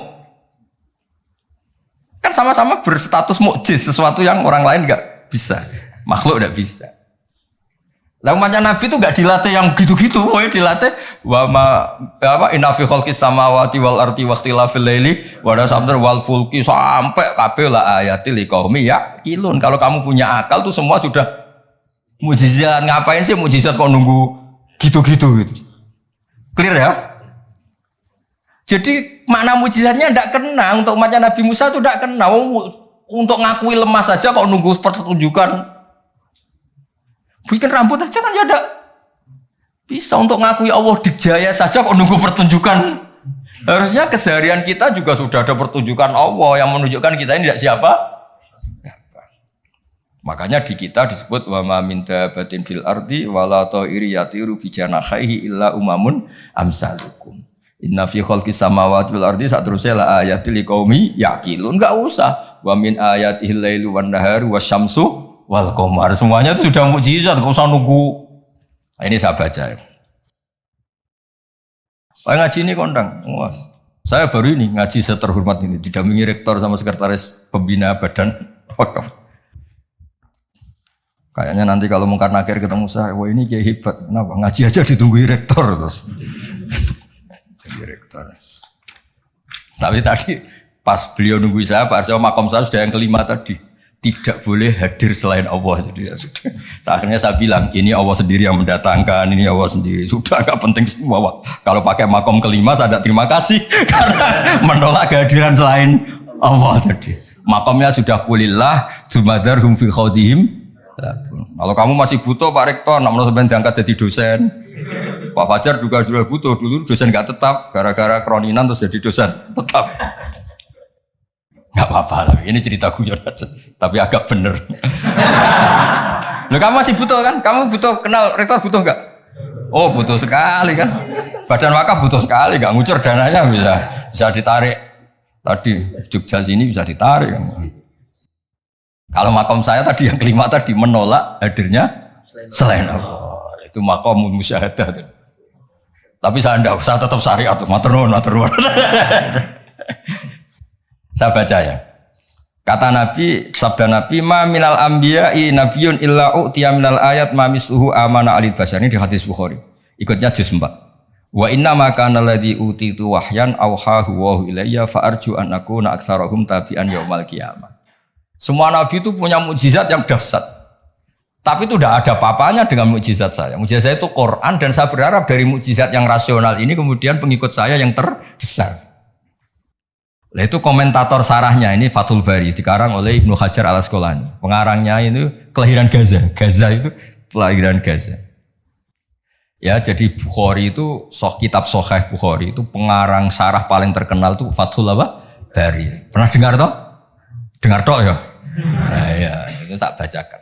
Komentarnya bagus di sini. Saking bagusnya nanti di itu Hajar ya di foto. Komentarnya begini. Kenapa begitu ya? Kira-kira gitu. Pertanyaannya kenapa begitu? Ini rasional sekali cara analisisnya. Annal mukjizat al-madiyata kanat khisiyatan tusyahadu bil absor karena qati sholeh wa asa Musa. Wa mukjizatul Qur'ani tusyahadu bil basirah. Fayakunu mayyatabi'u li ajliha aksar. Li annal ladzi yusyahadu bi ainir ra'si yang qaridu bin qiradi musyahidihi. Wal ladzi yusyahadu bi ainil aqli baqin. Yusahidu kuluman ja'a ba'dal awal mustamirran. Foto dulu, engko tak terang. Nah, iki sing khisiah boleh khisiah.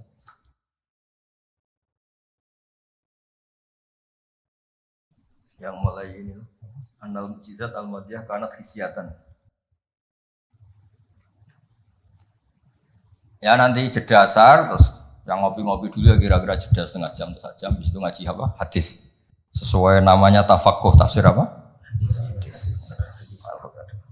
Ketuanya kamu apa, Mas? Kamu ketua ya? Saya biasa pengembangan. Apa? Divisi dakwah. Ini mau kamu Islamkan? Sudah Islam. Rono Sadili. Itu kali Imam Sadili masih sugeng, namanya dicatat enggak terima gitu. Imam Sadili itu ganteng, kaya, alim. Itu Imam Sadili. Terus jadi toreko apa? Sadili. Yang ganteng, alim, kaya. Bodak dosen gini ndak kaya raya jadi maksudnya. Enggak punya atasan. Ini atasannya banyak. Sama Pak Nanang aja kalah. Kan Nanang kalah sama Pak Fatul Wahid. Allah itu kalah sama Badan Wakaf. Ribet dunia. Yang benar saya itu langsung kulillah. Udah mentok kan saya. Udah khatam gitu. Begini logikanya. Misalnya gini. Nabi Musa itu nabi top punya mukjizat tongkat. Tongkatnya satu lagi. Misalnya dipakai Pak Fathul Wahid tidak bisa tak pakai saya. Dipakai ini tidak bisa dipakai itu. Karena hanya satu. Itu pun nggak ada jaminan kalau yang pakai kamu itu mandi. Tongkatnya bisa balik loh. Oh, dulu yang pakai Nabi ini kamu apa ini? Ya kan? Tapi kalau mukjizat Quran, logika yang dibangun itu terus menerus. Misalnya begini, saya nyontohkan pekerjaan dan saya bosan. Ini dengerin betul. Allah itu ketika ngeritik sesuatu yang tidak nyata disebut batil. Batil itu beda dengan maksiat. Maksiat itu perilaku sosial yang salah. Tapi kalau batil itu sesuatu yang enggak nyata, apa? Misalnya gini, orang nyembah makhluk, nyembah Namrud atau Fir'aun. Mentuhankan Fir'aun itu sesuatu yang enggak nyata. Yang benar Fir'aun itu manusia bisa mati dan nyatanya mati. Berhala Lata Uzza itu patung. Patung itu Tuhan apa batu? Batu. Quran bilang gini. Qul ja'al haqqu wa ma yubdi'ul batilu wa ma yu'id. Hak itu nyata dan batil itu tidak pernah memulai dirinya. Yubdi'u itu memulai dari kata bada'a. Bada'a ya beda'u, ikut wazan af'ala jadi abda'a yubdi'u. Kebatilan itu tidak bisa memulai dirinya sendiri. Pernah enggak 1 tambah 1 8? Enggak pernah kan? Nah, sekarang begini. Kemudian Islam yang datang dengan tauhid bahwa sesuatu dimulai dari angka 1. Terus misalnya dilawan, enggak lah. Yang pertama itu angka 2, yang pertama itu angka 3, yang pertama angka 4. Nyari pasarnya enggak bisa, pasar akal sehat enggak bisa. Sesuatu kok dimulai dari 4, dari 3, dari 2 itu nyarinya enggak ketemu. Karena barang batil atau tidak hak itu enggak pernah nyata. Makanya saya pernah ketika diminta Pak Arsoyo tausiah lah. Saya di Badan Wakaf saya pernah cerita Imam Amudi itu guru matematika. Ketika beliau meninggal, murid-muridnya janggal. Ini guru saya masuk surga enggak karena guru matematika. Kayak kamu jaga di Pak Rektor ini masuk surga enggak karena penggawean itu jedasinan celananan. Tapi ternyata semua itu demi apa? Islam. Ternyata Imam Mufti pas di alam roh itu, kamu nggak harus percaya cerita ini, bisa aja kamu nggak percaya. Gak penting maknanya, gak penting ceritanya, gak penting. Tapi sama Allah sama siapa takbirnya? Ya amuti istadilla bi wahdaniyati bi khadrati mal. Istadilla ala wahdaniyati bi khadrati malaikat. Karena malaikat itu udah komplain. Ternyata malaikat yang komplain kita tuh banyak. Malaikat ini ada di beberapa hadis. Ya Allah, apa ada orang yang imannya itu ngalahkan kita? Jawabnya Allah, ada manusia. Allah udah bilang ustadz, manusia mukmin ya, kamu termasuk. Kok bisa ya? Malaikat selalu tanya, kok bisa? Kalau kita iman kan langsung melihat surga, neraka, aras. Jadi kalau kartu iman kita pasti lebih valid karena menyaksikan langsung. Nah, manusia kan enggak. Di dunia kan macam-macam, ada dangdutan, ada macam-macam. Tapi ternyata imannya enggak tergoyahkan. Ternyata apa? Logika yang dibangun Imam Mufti itu, coba kamu terangkan kenapa manusia yang di dunia seiman itu kalau saya ini satu. Jawab Imam Mufti gampang, beliau nulis. Angka setelah 2, 3 sampai 1 miliar 1 triliun, nisbatu dzalika ilal wahid nisbatul far'i ilal asli. Angka itu 2, 1 miliar 1 triliun dibandingkan angka 1 semuanya tetap cabang, yang pokok itu 1. Keyakinan itu kan gak terbantahkan oleh Anda dan gak bisa digoyang kan? Mbok kon urip melarat, baulet tetap nak tauhid itu harga mati. Ya enggak? Akhirnya malaikat manduk-manduk. Cara Jawa mandek man imannya manusia gak tergoyahkan karena logikanya pakem. Bahwa angka 2, 3 ila mala nihayatallah sampai tidak terbatas. Nisbatu dzalika ilal wahid nisbatul far'i ilal asli. Kemudian setelah itu Imam Mufti gambar Pak Arso. Gambar sekenanya aja, bisa gambar gedung, gambar rumah, gambar mobil.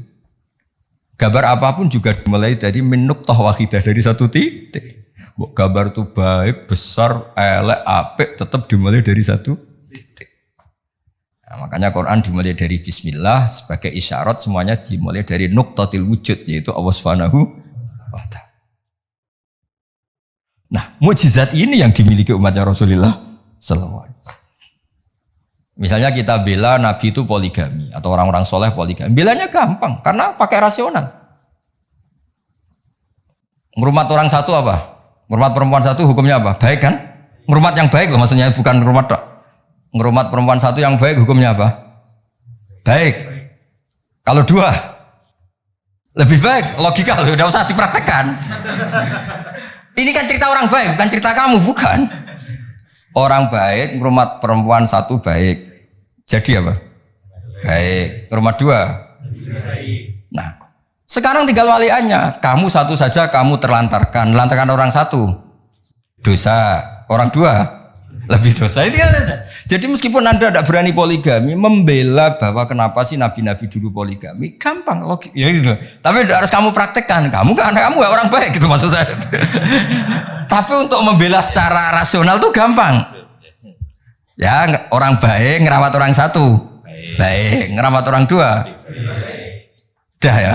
Sekarang yang kamu menerantarkan orang satu, dosa. 2, lebih dosa. Jelas ya. Jadi, makanya agama ini dibela sama Allah dengan status liqaumi yaqilun, liqaumi yatafakkarun.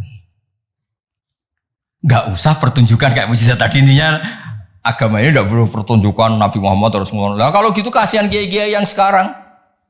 Misalnya, saya percaya kalau kamu ketua DPI asal bisa terbang ke Mekah. Ya repot kalau. Saya percaya kamu rektor Universitas Islam asal bisa Gunung Semeru kamu pindah, Merapi kamu taklukkan. Wah ya repot kalau ukurannya gitu-gitu terus ya. Cukup ukurannya pakai hukum sosial. Hukum sosial itu biye alladzina yunfikuna fis-sarra wa dharra. Ketika kita longgar ya mudah sedekah, ketika susah pun mudah sedekah. Rumus yang kedua apa? Termasuk wal kadhiminal ghaidha. Coba sistem sosial itu yang menyelamatkan itu satu, wal kadhiminal ghaidha. Kalau emosi itu dikendalikan. Coba andaikan Pak Wahtul Wahid ketika jadi dosen, kalau emosi nabrak mahasiswa, kalau emosi nendang mahasiswa, enggak akan jadi rektor, di penjara.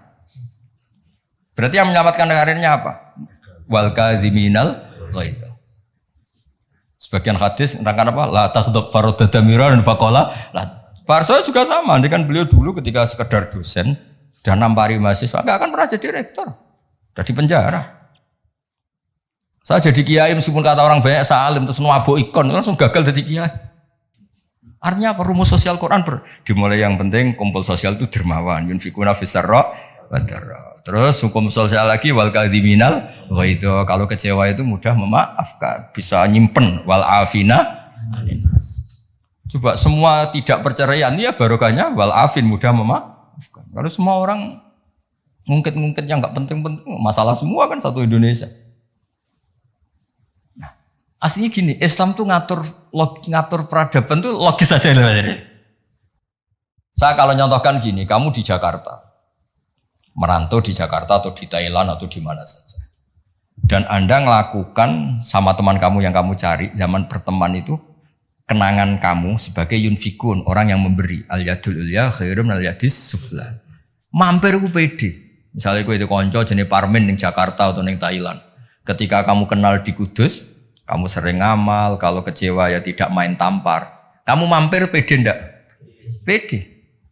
Coba kalau kebalikannya, ketika Parmin di sini kamu tamparin, setelah itu kamu kikir, mau mampir itu gak ada pede. Ternyata aturan pede juga diatur. Ketika Quran memulai cerita orang baik apa?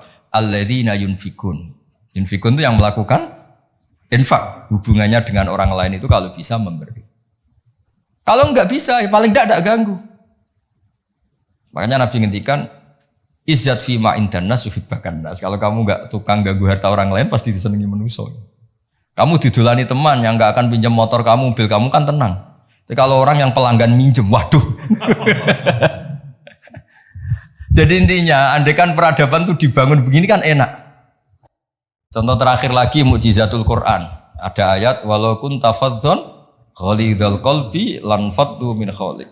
Dimulai ayat fabima rahmatim minallah lintalak. Muhammad gara-gara kamu sayang sama umat, kamu bersikap lemah lembut. Dan andaikan kamu itu bersikap kasar, maka orang akan bubar. Lan faddu itu mesti bubar. Lanya li taukid, lan faddu mesti bubar. Nah, kata Ibnu Khaldun dalam mukaddimahnya ngedikan gini, hadaddin, agama ini datang dengan rasionalitas peradaban, bukan mentang-mentang dengan mukjizat. Hada Rasulullah man uyida bil kauni kulli. Ini Rasulullah orang yang punya kekuatan alam raya, bisa melibatkan Jibril, Israel, Mikail, bisa melibatkan semua malaikat untuk menolong agamanya. Tapi Allah cerita agama ini diterima karena Nabi itu bersifat rauf, sayang. Rohim lemah lembut. Misalnya gini, ini mokal tapi tak cerita. Misalnya Pak Fajar itu bisa terbang ke Mekah. Kamu darani wow gak? Wow kan? Ternyata pas mau kamu hormati ke tua boy plang. Bilang wow apa jancok kira-kira saja. Enggak, jujur saja. Ini masalah ilmu hak gak usah. Enggak ada gunanya kan prestasinya terbang ke Mekah. Wow kamu hilang kan? Padahal jelas dia bisa terbang ke Mekah, temu MBS gitu. Muhammad bin Salman itu yang nggak ngaruh. Yang pengaruh adalah sifat lintalah bil mu'minina raufur rahim. Juga gitu. Ini rektor, ini ketua badan wakaf, ini presiden, ini kiai besar. Yang ngaruh adalah sikap kasih sayang. Ketika itu dilanggar, lan faddu. Kamu hormat sama rektor, sama saya misalnya kiai besar. Tapi misalnya pas kiai hormat, tua aku ikut bal-balan satu, mesti tuntas apa? Clear ya? Maksudnya gini Warso, ya mukjizat itu yang Nyon Sewu ditawarkan Rasulullah, yang diwasiatkan, yang disuruh pakai pegangan ini loh Quran. Pegang sebagai peradaban, sebagai akidah, sebagai perilaku. Ya, makanya mukjizat Quran mustamirah karena peradaban ini nggak terkalahkan. Mustamirah. Tapi kalau peradaban kok tongkat gitu kan terus repot sih. Dipakai apa? Dibilang gak mukjizat ini milik Nabi Musa, pas kita pakai ternyata gak mandi karena pemakainya kita. Tapi kalau mukjizat Quran kan jelas. Ilmu logikanya ketika Tuhan Esa kena kan tadi. Angka 23 dibanding angka 1 adalah nisbatul far'i ilal asli. Angka peradabannya kena, poin peradaban kena hubungan dengan orang lain al yadul ulya khairun minal yadis sufla. Jelas ya? Termasuk hubungan dengan istri. Allah tuh bayangkan hubungan dengan istri itu tidak baik-baik saja. Itu niknya Quran. Di Warsa itu Quran itu bayangkan hubungan dengan istri itu udah baik-baik saja. Wa ashiruhunna bil ma'ruf. Itu urusannya orang fa'in ahbabtumuhunna, fa'in karihtumuhunna. Karena Allah itu saking pinternya. Namanya kumpul itu mesti ada masalah. Makanya bayang kalau ada masalah dan kamu sedang nggak suka, boyo mikir hal yang kadang kamu nggak suka itu hikmahnya besar. Jadi Quran tuh membangun peradaban dengan segala asumsi. Asumsinya adalah yang tidak kita inginkan. Fa'ingkari tumuhun. Makanya kita dilatih senam otak. Wa asa antuhibbu syai'an padahal bahwa syarrul lakum. Waliannya juga wa asa antakrahu syai'an wa huwa khairul lakum. Kita tidak pernah tahu. Dan itu akhirnya itu yang menyelamatkan kita. Coba yang menyelamatkan kamu apa? Berpikir positif kan? Dan itu aturannya Quran. Saya tuh pernah baca kitab. Dan itu kebetulan ada orang minta nasihat saya habis baca kitab itu. Dia ketika kaya raya jabat temannya banyak. Ketika miskin jadi buruh temannya tidak ada yang main. Dia ngeluh, wah ini orang munafik semua. Ketika saya jatuh gak ada yang kesini. Dan dia sudah jadi buruh bikin bata itu, bikin batu bata itu. Terus tak bilang, malah bagus gitu. Kalau teman-teman kamu datang, terus kamu ditonton pas dibentak-bentak majikan, malah kamu malu tuh. Jadi Allah bikin kultur itu bagus. Kalau miskin, jatuh nggak ada yang main. Kalau main kamu malah jadi tontonan. Oh iya Gus, baru tertawa-tawa. Jadi di balik yang kamu tidak suka itu ada kebaikan. Makanya Imam Syafi'i saya sering cerita di mana. Imam Syafi'i itu ada orang ketemu beliau cium tangan hormat, setelah di luar maki-maki. Sapi gini. Terus ada yang lapor. Orang yang tadi cium tangan engkau, yang hormat engkau di luar maki-maki kamu. Imam Syafi'i tertawa-tawa. Loh kamu diceritain ini ketawa. Baguslah berarti sapi bawah. Di depan saya ada berani. Dianggap pendek saja Pak. Maksudnya ini ijazah ke rektor. Kalau ada yang di luar kok gak cocok. Depan saya gak berani. Wibawa saya. Itu saya gunakan Gus. Jadi kadang dianggap pendek saja Pak. Terus diceritain lagi. Oh ini separuh kampung kamu itu gak suka sama kamu. Jadi Imam Syafi'i, baguslah. Yang gak suka itu pasti gak pernah utang itu. Gak pinjem-pinjem itu. Yang masalah itu yang suka. Orang kalau gak suka kan gengsi mau pinjem, mau ngutang gitu. Artinya dianggap hikmahnya itu. Jadi sesuatu yang kamu kadang gak suka itu hikmahnya besar. Misalnya kamu punya istri merengut yang ngamuan. Bagus itu. Nak guya-guya be wong lanang liya pusing juga kamu kan. Ya intinya itu apa ngajari kita senam wasa untuk ibu syai'au wa syarrul lakum. Kadang wasa antakrahu syai'au wa khairul lakum. Terus kita berkesimpulan gimana? Wa ya'lamu wa antum la ta'lamun. Sudahlah kita sebagai manusia yang lemah berkesimpulan yang tahu itu apa. Kita tahu apa? Kita tahu apa. Nah, hal-hal gini yang menjadikan Quran itu abadi. Ya ini sebelum asar tak bacakan takbir lagi ini di kitab Itqan. Ini lebih bagus, lebih ekstrim. Itu tadi kitab Fathul Bari yang barusan tak baca Pak Fajar. Kalau ini dari kitab Al-Itqan. Itqan spesialis tentang ulumul Quran. Ini kalau mau Pak Arso ya. Wa aksaru mu'jizati hadhil ummah aqliyatun li farati dzakaihim wa kamali afhamihim. Wa li anna hadhihi syari'ata lamma kanat baqiyatan ala safahatid dahri ila yaumil qiyamah khussat bil mu'jizah al-aqliyah al-baqiyah. Jadi agama ini karena akan dipakai sampai kiamat, maka agama ini harus logis. Karena ini yang bisa menyelamatkan.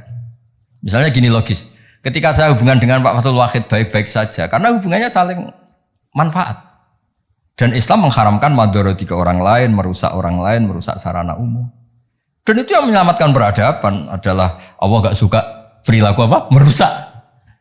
Kita di mana-mana kan baik-baik saja kalau kita tidak merusak hanya orang lain. Terus Allah cerita lagi, wa yuhibbul muhsinin misalnya, inna wa yuhibbul muhsinin. Kita hidup di mana saja kalau kita ihsan pasti baik-baik saja. Gak usah pakai mukjizat tongkatnya Nabi Musa tuh, mentang-mentang tongkat ngalor ngidul, pakai akek Sulaiman misalnya, gak usah. Yang menyelamatkan kita itu peradaban yang dibangun Allah Subhanahu wa taala. Nah, cari-cari foto Amit Pak Fajar. Nah, ini mulai itu. Jadi kalimatnya itu ya kalimat di kitab Itqan ini jelas khussat bil mu'jizah al-aqliyah. Jadi kamu tidak usah terbang ke langit untuk tahu kalau Allah itu esa. Juga ada harus coba saya ceritain Pak Harsoy. Ini di sini ada kalimat itu betul-betul sadis, tapi sadis yang baik. Wa aksaru mu'jizati bani Israel kanat khisyatan li biladatihim wa qillati basaritihim. Dasar bodoh, mukjizat agak wow, itu gak ngandel. Misalnya contoh barang gini. Andai kan Anda jadi Nabi Musa, Anda akan ya jadi rektor aja agak susah apalagi jadi Nabi Musa. Nabi Musa itu pernah debat Pak Harsoy sama Fir'aun. Pertama debat itu lucu, Nabi Musa kan disuruh Allah datang ke Fir'aun. Dia cerita, Fir'aun kamu tuh harus nyembah Allah, Allah itu Rabbul Alamin. Kata Fir'aun, Tuhan kamu itu siapa kalau gitu? Ya Rabbul Alamin, Rabbus Samawati wal Ardi, yang nuhani langit dan bumi. Dari Fir'aun gini, terus manggil Haman, Haman itu ajudannya. Jangan dibahasakan arsiteknya, nanti tersinggung ini yang arsitek. Sebenarnya Haman itu kan arsitektur. Iya kan? Enggak usah. Jangan terus arsitektur berarti jabatannya apa? Jangan. Ini arsitektur yang Islami. Kata Fir'aun. Ini contoh bahwa akal dengan dasar itu menang akal. Saya ulang lagi, akal dengan dasar itu menang akal. Kata Fir'aun gini, saya jalan-jalan kemana-mana setahu saya yang dituhankan saya. Karena dia pakai contoh fisik. Khisyah itu fisik yang bisa diindra. Ma'alim tulakum min ilahin huiri. Saya jalan kemana-mana ternyata yang jadi Tuhan itu saya. Nah terus akhirnya Nabi Musa bilang Tuhanku yang menguasai langit. Loh, Fir'aun malah kurang ajar lagi bar saya. Haman sini. Ibnili sorkhan ya Haman ibnili sorkhal ali abluhul asbab as-samawati fa'attali'a ila ilahi Musa. Haman, saya bikinkan piramida yang tinggi. Saya mau ngintip Tuhannya Musa. Padahal Nabi Musa tahu meskipun diintip juga gak kelihatan kan. Jadi Nabi Musa, saya saja gak pernah lihat, apalagi kamu. Nah itu kan masalah kalau betul sudah bikin piramida. Gak tahu ini pas kuliah belajar apa lihat piramida, gak tahu. Nah, kan masalah ya. Gara-gara orang Bani Israel memaksakan semuanya itu khisyah. Ukuran nyata anda itu apa? Khisyah, fisik gitu. Nah, ini khisyah. Ternyata apa Pak Arsoyo? Yang bisa mengalahkan Fir'aun itu logika yang dibangun Nabi Musa. Makanya di alam roh itu Nabi Musa itu ditanya sama Allah, Musa keinginan kamu yang belum kesampaian apa? Menjadi umatnya Rasulullah Muhammad. Kenapa? Karena itu rasional Pak. Tapi nggak kuliah di UI, andekan nyata jadi nggak mau tetap. Aku yakin orang Bani Israel gengsinya tinggi, nggak mau tetap dia tetap jadi umatnya Nabi, tetap aja nggak mau kuliah apa? Masuk Nabi di direktori, nggak Nabi kan nggak mau. Yang bisa mengalahkan apa Pak Arso? Ini cerita nyata, pentingnya rasional. Dasar sama rasional itu menang. Kan pertama debat. Tuhan kamu itu siapa? Rabbus samawati wal ardi wa ma bainahuma in kuntum muqinin. Fir'aun masih belum kalah. Debatnya depan umum loh, ada ajudan-ajudannya ada. Jangan bilang ada pembantu rektor, jangan ada ajudan-ajudannya. Kalau ada waktu rektor nanti rektornya berarti mewakili. Wah, bahaya itu kalau contoh itu. Ternyata jurus yang menang itu jurus rasional. Nabi Musa bilang gini, Rabbukum wa rabbu abaikumul awwalin. Yang nuhani nenek moyang kamu. Wah langsung kepikiran. Orang di sekelilingnya langsung yaktumu imana. Langsung menyembunyikan. Yang menuhani nenek moyang kamu. Wih, nak Fir'aun Tuhan, mbah-mbahnya pengerani sopo ya. Ini kan ada tanggal lahirnya, Tuhannya itu ada surat kelahirannya, ada tanggal. Iya. Aktenya ini gimana yang babanya tidak bertuhan kan? Itu menjadikan waqala rajulun mu'minun min ahli fir'auna yaktumu imana. Karena rasional itu bisa menjadikan orang sekeliling Fir'aun terus iman. Jangan Fir'aun itu geblek tenan pancen. Wong karuan dekne lahir di bapak di mbak terus babayu pangerane. Leluhurnya Tuhannya siapa kalau Tuhannya dimulai dari dia? Akhirnya banyak yang diam-diam itu iman. Berarti apa? Jurus menjelaskan yang dahsyat mulai melibatkan piramida ternyata kalah dengan jurus rasional. Nah, makanya apa mukjizatnya hadil mah khussat bil mu'jizah al aqliyah al bagiyah. Nah, moga Pak Fajar foto gak lewat Pak Fajar, lewat kula niki luwih keren niki. Nah, niki kata-kata yang ini aja yang langsung apa? Khussat bil mu'jizah. Ini ya. Kata-kata khussat bil mu'jizah al aqliyah al bagiyah.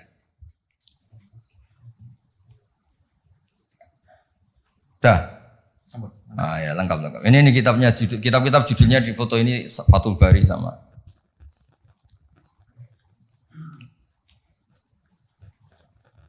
Ya nanti jeda sekitar mungkin 1 jam, ya 45 menit lah. Aman ngopi-ngopi, kalau ada makanan dimakan, kalau nggak ada. Saya jagungannya kan sudah kesepuan, saya ini termasuk Dewan Pembina sama Pak Rektor, Pak Arsoyo, kamu ya sama anak-anak muda itu sudah. Lah Pak Fajari Bainahuma bisa kesana. Bainahuma itu kalau di Quran la ilaha illa wa la ilaha illa. Tahu-tahu itu jenis apa itu?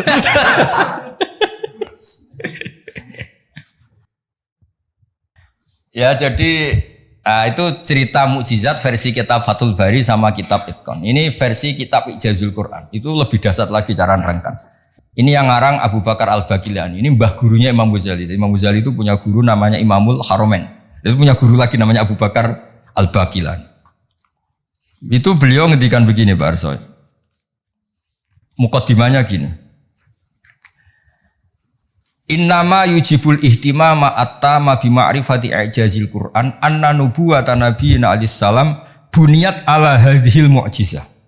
Jadi kenabian Nabi Muhammad itu adalah dibangun atas mukjizat Quran. Karena Nabi nyuwun sewu kan enggak punya tongkat kayak Nabi Musa, juga enggak pernah mengeluarkan unta dari batu. Tapi ketika Nabi mendakwakan rasionalitas, misalnya rasional gimana? Ini alam tuh makhluk, di mana-mana makhluk itu ya ada kholiknya. Kholiknya ya pasti qadim.